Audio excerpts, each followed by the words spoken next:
हर सफ़र special होता है, लेकिन आज का सफ़र बहुत ज़्यादा स्पेशल है क्योंकि ये हमारा दूसरी बार है। हम रहते हैं साउथ अंडमान में, जो कि है पोर्ट ब्लेयर, और वहाँ से चल दिए हैं बिल्कुल ऑपोजिट नॉर्थ अंडमान के लिए। ये जो रास्ता है, ये 10 घंटे के करीब का है, जो कि आपको लगता है बाय रोड। अगर आप फेरी से जाते हैं तो 8 से 12 घंटे लगते हैं, लेकिन आज हमने ऑप्ट किया अपनी गाड़ी से ड्राइव डाउन करने के लिए इस खूबसूरत से सफ़र के लिए। जल्दी निकले थे, 4:30 बजे के करीब घर से निकले थे और 1 घंटे के करीब हमें पहुंचना था जिरकातांग के लिए, क्योंकि वहां से निकलने वाली थी हमारे आगे के लिए कॉन्वॉय, जो कि जरावा ट्राइबल एरिया से निकलती है। यहाँ जाने के लिए आप बसेस भी ले सकते हैं या प्रेफरेबली आप प्राइवेट कार हायर करें तो वो ज़्यादा अच्छा है, क्योंकि रास्ते में बहुत सारे ऐसे स्पॉट्स हैं जो आपको मिस नहीं करने चाहिए। जैसे ही हम जिरकातांग पहुँचे तो वहाँ पर ये छोटी-छोटी सी शॉप्स बनी हुई है जहाँ पर आपको ब्रेकफास्ट मिल जाता है, क्योंकि सुबह जल्दी चले थे तो भूख लग चुकी थी, तो हमने सोचा कि पहले नाश्ता कर लेते हैं और वहाँ पर बढ़िया सा साउथ इंडियन फूड मिल जाता है। और यहाँ पर हम लोग 5:30 के करीब पहुँचे थे, तो तब तक इतनी रौनक थी यहाँ पर, क्योंकि जितने टूरिस्ट हैं वो सब लोग प्रेफर करते हैं फर्स्ट कॉन्वॉय को ही, और बसेस जो है उनको प्रायोरिटी मिलती है क्योंकि वो लोकल्स को लेके यूजुअली ट्रैवल करती हैं, तो उनको प्रायोरिटी दी जाती है। पोस्ट पर आकर आपको यहाँ पर अपना आधार कार्ड दिखाना पड़ता है और ड्राइविंग लाइसेंस भी देना पड़ता है अगर आप खुद की गाड़ी ड्राइव कर रहे हैं। अगर आप कैब में हैं तो अपने आधार कार्ड से काम बन जाता है। आगे का सफ़र जो है, वहाँ पर जरावा ट्राइब रहती है जिसकी वीडियोग्राफी और या उनकी पिक्चर्स क्लिक करना बिल्कुल प्रोहिबिटेड, और ये 40 किलोमीटर्स का स्ट्रेच है जिसमें आप कुछ भी पिक्चर्स या वहाँ पर रुक नहीं सकते हैं। आपको एक कॉन्वॉय की स्पीड पर, जो कि सब गाड़ियाँ होती है, उसमें ही निकलना पड़ता है। जैसे ही आप पहुँचते हैं आगे तो वहाँ से ये एक क्रीक, बेसिकली इस पूरे रास्ते में 3 क्रीक्स पड़ती हैं। तो ये पहली क्रीक है जो कि है मिडल स्ट्रेट, इसको क्रॉस करना पड़ता है फेरी से। जैसे ही आप फेरी से क्रॉस करते हैं ये खूबसूरत सा व्यू दिखाई देता है, आसपास समुंदर है, पानी है और ग्रीनरी तो है ही, एक तरफ जरावा फॉरेस्ट है। और फिर ये क्रॉस करते करते हम पहुंचते हैं बारातांग के लिए। अगर दिगलीपुर जा रहे हैं तो रास्ते में अगर बारातांग को भी कवर करना चाहते हैं तो वो भी आराम से किया जा सकता है।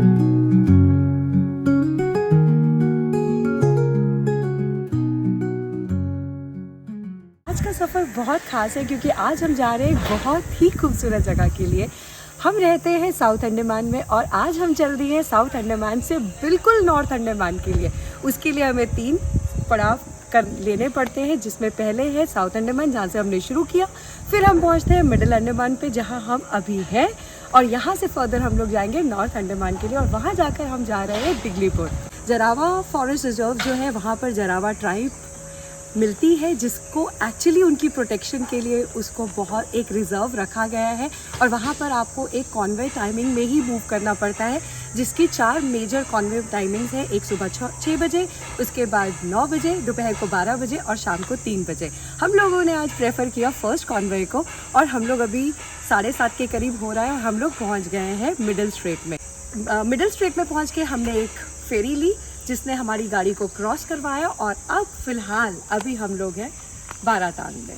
यहाँ से अब हम फर्दर अपना सफ़र आगे का शुरू करेंगे, जो कि है दिगलीपुर के लिए। रास्ते में हमें रंगत पड़ेगा, माया बंदर पड़ेगा, और फाइनली हम पहुँचेंगे अपनी डेस्टिनेशन के लिए। ये सफ़र काफ़ी लंबा होने वाला है क्योंकि इस सफ़र के लिए ऑलमोस्ट 7 to 8 आवर्स जो है वो तो रास्ते के है ही है, और सुनने में आया है कि सड़क की हालत काफ़ी ख़राब है। तो we are just crossing our fingers, क्योंकि इस बार हम अपनी गाड़ी में ड्राइव डाउन कर रहे हैं। We have not taken the ship journey, हम लोगों ने प्रेफर किया गाड़ी से जाना, तो हम लोग निकल गए हैं जस्ट क्रॉसिंग आवर फिंगर्स कि रास्ता ठीक हो और ये सफ़र बहुत बढ़िया हो।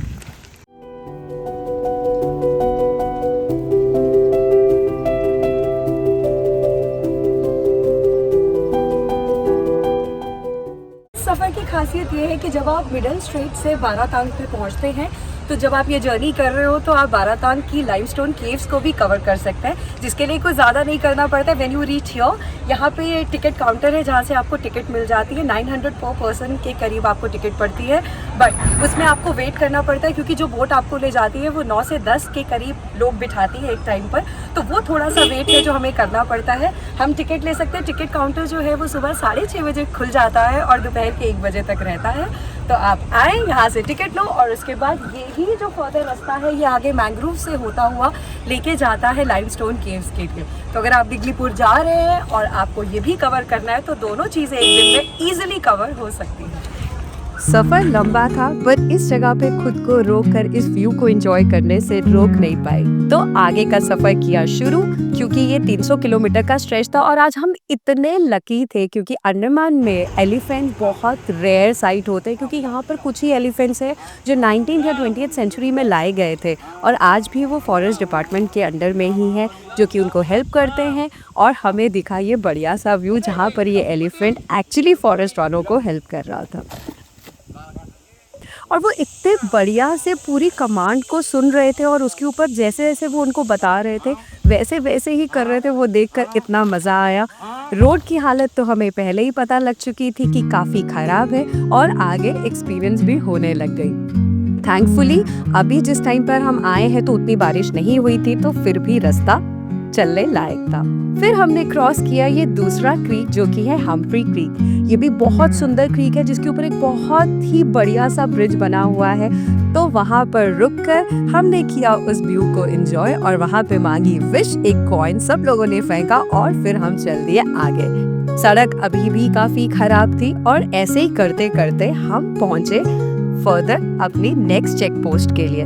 चेक पोस्ट भी स्पेशली बनाई गई है जरावा ट्राइब के लिए, क्योंकि इस एरिया में भी जरावा ट्राइब रहती है, तो आपको अपने वहाँ पे एंट्री करनी पड़ती है। रूल रेगुलेशन को तो फॉलो करना ही होता है। तो हमने फटाफट से जूस पी लिया क्योंकि आगे रुक नहीं सकते थे। ऐसे करते करते सड़क की हालत तो आज बहुत ज्यादा ही खराब थी, तो हम पहुंच गए फाइनली रंगत जब हम पहुंचे तो लंच टाइम हो चुका था और आज प्लान में था रंगत में जाकर एक बढ़िया सी जगह पर लंच करने का, जो कि है रमन बगीचा। रमन बगीचा के लिए आपको 750 मीटर्स के करीब अंदर आना पड़ता है मेन रोड से और फिर दिखता है ये बढ़िया सा व्यू। आज खाना तो घर से लाए थे और व्यू बढ़िया था, तो मज़ा बहुत ज़्यादा आ रहा था। जैसे ही हम वहाँ पर पहुँचे तो सब लोग एक्चुअली थक चुके थे क्योंकि सुबह से हम लोग चले थे, तो फटाफट से हमने खाने की तैयारी, सब चीज़ें अपने साथ लाए थे। बढ़िया घर का खाना था, व्यू बहुत बढ़िया था और दिन में धूप तो इतनी ज़्यादा थी, थोड़ी गर्मी वहाँ पे ज़रूर लग रही थी, पर बढ़िया सा खाना खा के थोड़ी सी एनर्जी जो थी हमारी अप हो गई थी।